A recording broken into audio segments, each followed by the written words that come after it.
క్లియర్గా ఆలోచన చేస్తాం. ఇక్కడ పిక్చర్ ఏం కనబడుతుందండి? ఏంటండి? ఎవరికి కన్నది? మనుషులదా? సరిగ్గా మనుషులదే అది, మరి సరిగా చూడట్లేదు. ఎవరికి కన్నది అది? ఈగల్. ఏంటండి? ఈగల్. ఈగల్ తెలుగులో ఏమంటాం?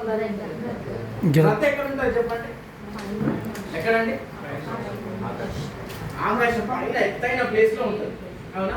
ఏం చేస్తుంది అక్కడ? ఏం చేస్తుందండి? ఏం చేస్తుంది అది?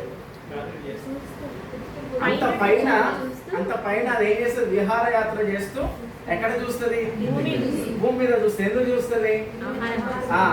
దానికి ఆ పూటకు ఆహారము ఎక్కడ దొరుకుతుంది అని చెప్పి పైన ఎత్తైన ప్లేస్ నుండి చూడండి ఎలా గురి కలిగి భూమి మీద ఆహారాన్ని సంపాదించుకుంటున్నారు.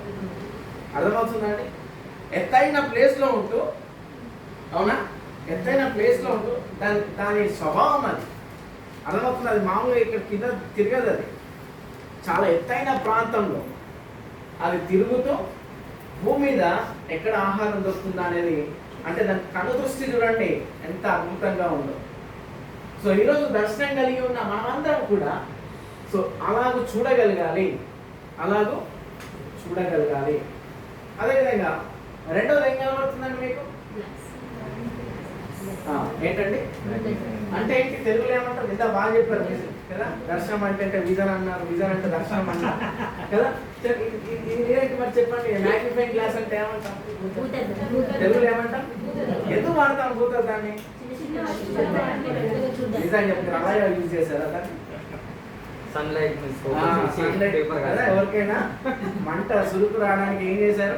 అలా కూడా వాడామ్మా, అవునా కదా. కాబట్టి చూడండి, దర్శనము అంటే మ్యాగ్నిఫైయింగ్ గ్లాస్ ఏం చేస్తుందంటే చిన్న వాటిని పెద్దగా చూపిస్తుంది. ద బ్యాంక్స్ ఆఫ్ ఏ ఏంటండి?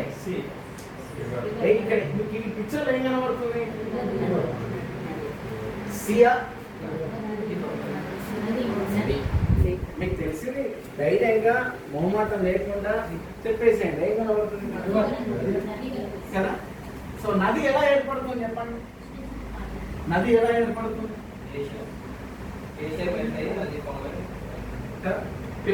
పిల్ల కాలువలతో వచ్చే వాటర్తో ఒక పెద్ద నది ప్రవహిస్తుంది. అర్థమవుతుందా? దేవుడు మనకిచ్చే, దేవుడు నేను నాకు జరిగించే చిన్న చిన్న పనుల ద్వారా మన చిల్డ్రన్ మినిస్ట్రీ చిన్నదే కదా అనుకుంటా, కానీ చూడండి అది పెద్దగా ఒక నది వలె ప్రవహించే అంత గొప్ప అవకాశం ఉంది. కాబట్టి మనందరం నిర్లక్ష్యం చేయకుండా వీటిని అర్థం చేసుకునే ప్రయత్నం చేయాలి. మన దర్శనం యొక్క ప్రయోజనాలు ఏంటి? ఇప్పటి వరకు దర్శనం అంటే ఏంటో నేర్చుకున్నాం. దర్శనం వల్ల ఏమైనా ప్రయోజనాలు ఉన్నాయా? ఏమైనా బెనిఫిట్స్ ఉన్నాయా? ఏదైనా పని చేయాలంటే మనం ఫస్ట్ నష్టాలను లాభాలను చూస్తామా చూడమండి? అది చూడకుండా దాని గురించి ఆలోచించకుండా పని చేయాలి మనం. అదేవిధంగా బెనిఫిట్స్ ఆఫ్ విజన్, దర్శనం యొక్క ప్రయోజనం ఏంటో చూద్దాం ఒకసారి.